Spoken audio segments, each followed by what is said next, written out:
Today on Blaine's World, we're going to be mounting a vise to a Husky workbench.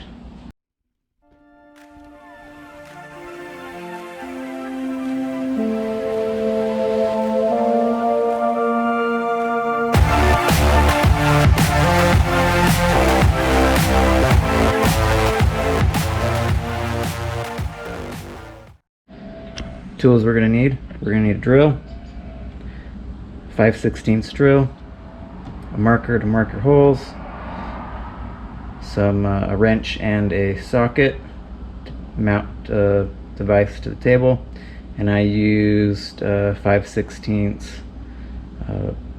bolts and nuts. I went to Harbor Freight. Probably not the best vise in the world, but there was a sale today, and I got this little, I think it's like a 4-inch one or something.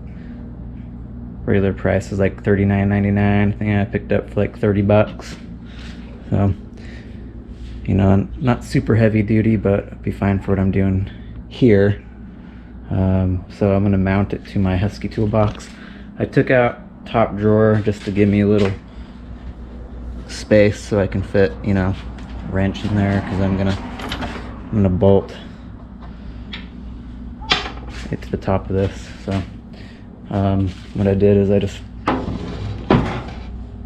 got a little marker, marked it down. So now I'm going to drill a couple holes, 3 holes to be exact, and I'm going to go all the way through the wood to the top of the toolbox, and then I'll just mount it on those 3 points.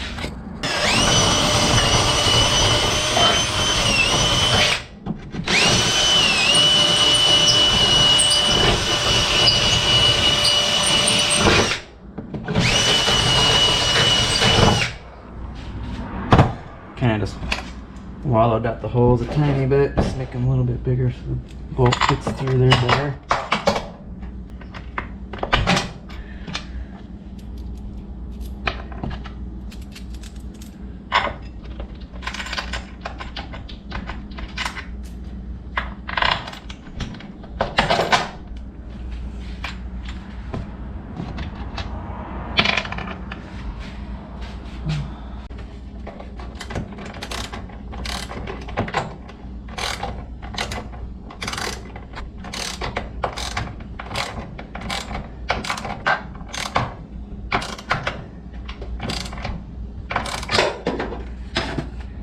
Vise has been mounted, easy as that. I don't really care for these washers a whole lot. Might take them off later. They look kind of dumb, but it's on there good. I mean, this toolbox does have wheels and rolls around, so I mean, it'd be fine for what I'm going to be using it for. Nothing crazy. Just using the vise as a third hand.